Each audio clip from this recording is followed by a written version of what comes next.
حضرت بابا فرید دوران صحت بغداد تشریف لے گئے اور آپ رحمۃ اللہ علیہ نے بغداد میں پیران پیر شیخ عبد القادر جیلانی کے مزار پاک پر حاضری کی سعادت حاصل کی۔ جب آپ رحمۃ اللہ علیہ مزار پاک پر پہنچے تو مزار پاک کا دروازہ بند تھا۔ آپ رحمۃ اللہ علیہ نے خادم سے کہا وہ دروازہ کھول دے تاکہ میں قدم بوسی کی سعادت حاصل کر سکوں۔ خادم نے کہا میں دروازہ نہیں کھولوں گا، اور اگر آپ واقعی درویش ہیں تو یہیں سے عرض کریں، اگر قبولیت ہوگی تو دروازہ خود بخود کھل جائے گا۔ چنانچہ آپ رحمۃ اللہ علیہ نے وہیں کھڑے کھڑے السلام علیکم یا محبوب سبحانی کہا۔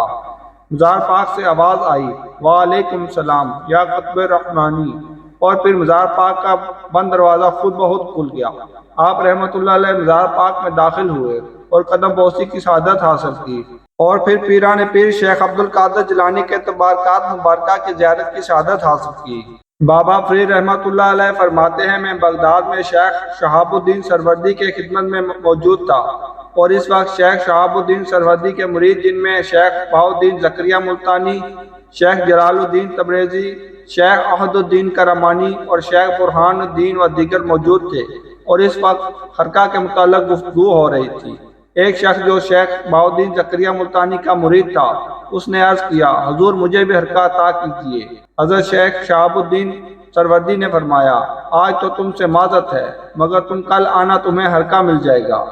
حضرت بابا فرید فرماتے ہیں وہ شخص چلا گیا، اور رات میں اس نے خواب میں دیکھا کہ ملائکہ نے دو درویشوں کی گردنوں کی زنجیروں سے جگڑا ہوا ہے اور اسے کھینچ کر لے جا رہے ہیں۔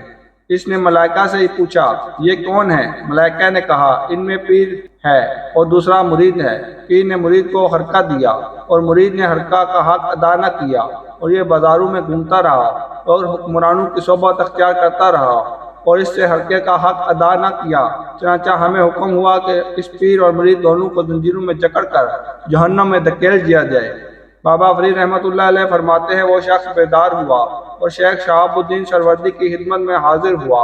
آپ رحمۃ اللہ علیہ نے مسکراتے ہوئے فرمایا تم نے حرقہ والوں کا حال دیکھا، اور حرقہ پہننے کا حق وہی رکھتا ہے جو اس کا حق ادا کرے اور اپنے مشائخ کی سنت پر عمل کرے اور لوگوں سے قطع تعلقی اختیار کرے، اور تمہارے لیے بھی 70 حجاب ہیں، لہذا حرقہ تمہیں زیبتاً نہیں دیا جائے گا، اور اگر میں نے تمہیں حرقہ دیا تو پھر وہی معاملہ پیش آئے گا جو تم خواب میں دیکھ چکے ہو۔ ایک موقع پر بابا فرید فرماتے ہیں جن دنوں میں دوران صحت بغداد میں مقیم تھا، ایک دن میں دریائے دجلہ کے کنارے گیا اور وہاں میں نے ایک درویش کو دیکھا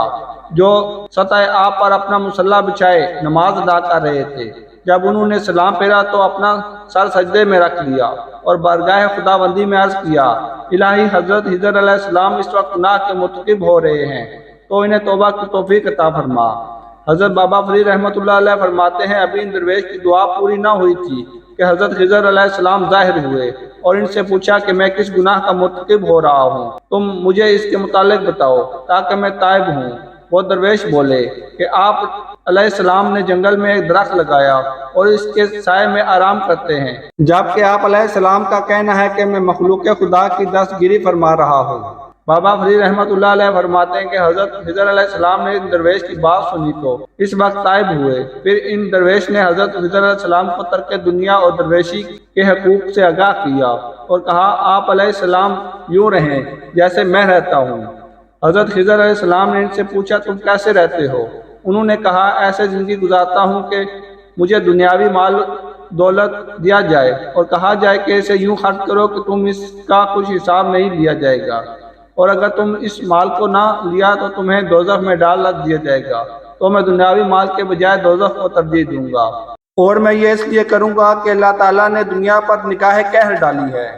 اور جس پر اللہ تعالیٰ نے نگاہ قہر ڈالی میں اسے کیسے ترجیح دے سکتا ہوں، چنانچہ میں دوزخ کو ترجیح دوں گا۔ بابا فرید رحمۃ اللہ علیہ فرماتے ہیں میں ان درویش کی خدمت میں حاضر ہوا اور سلام عرض کیا، انہوں نے سلام کا جواب دیا، فرمایا کہ آگے بڑھ آؤ۔ میں نے سوچا کہ میں پانی میں قدم کیسے رکھ سکتا ہوں، اور ابھی یہ خیال میرے قلب میں ہی تھا کہ دفعتاً پانی پر راستہ بن گیا اور میں اس راستے سے ہوتا ہوا ان درویش کے پاس گیا، اور وہ میری جانب متوجہ ہوئے اور فرمایا مولانا فرید 40 برس ہوئے میں نے اپنا پہلو زمین پر نہیں لگایا اور نہ ہی ایک لمحے کے لیے سویا ہوں، اور جو رزق میرا مقدر ہے اسے جب تک خود خرچ نہ کر لوں قرار نہیں آتا، اور حقیقی درویش وہ ہے جو اپنے مقدر کا بھی دوسروں پر خرچ کر دے۔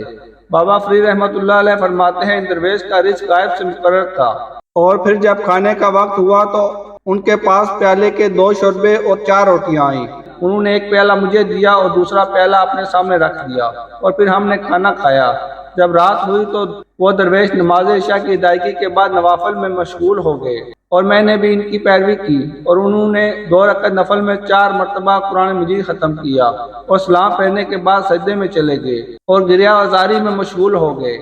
اور بارگاہ خداوندی میں عرض کیا، الہی میں تیری شایان شان عبادت نہ کر سکا جس پر میں تجھ سے کہتا کہ میں نے تیری عبادت کی۔ بابا فرید رحمۃ اللہ علیہ فرماتے ہیں نماز فجر کے بعد ان درویش نے مجھے روانہ کیا، اور میں نے دیکھا کہ میں دریا کے کنارے پر موجود ہوں، اور وہ درویش میری نگاہوں سے اوجھل ہو گئے ہیں۔ میں اس حیرانگی میں مبتلا تھا کہ درویش کہاں چلے گئے ہیں۔ بابا فرید رحمۃ اللہ علیہ نے اپنی سیاحت کے اس قصے کو بیان کرنے کے بعد فرمایا کہ درویشی یہی ہے، اور ان درویش کے پاس ایک ٹوٹے گھڑے کے سوا کچھ نہ تھا، اور جب رات ہوتی تو وہ گھڑے کا پانی گرا دیتے اور دن رات اپنا احتساب کرتے اور تجرید و تفرید کی زندگی گزارتے تھے۔ ہم امید کرتے ہیں کہ بابا فرید گنج شکر کے زندگی کے حالات و واقعات اور ان کی کرامات سن کر آپ کا ایمان تازہ ہوا ہوگا۔ اگر آپ کو ویڈیو اچھی لگی ہے تو ہمارے چینل کو سبسکرائب کر دیں، ویڈیو کو لائک کر دیں تاکہ ہماری بھی حوصلہ افزائی ہوتی رہے اور آپ کو اس طرح کے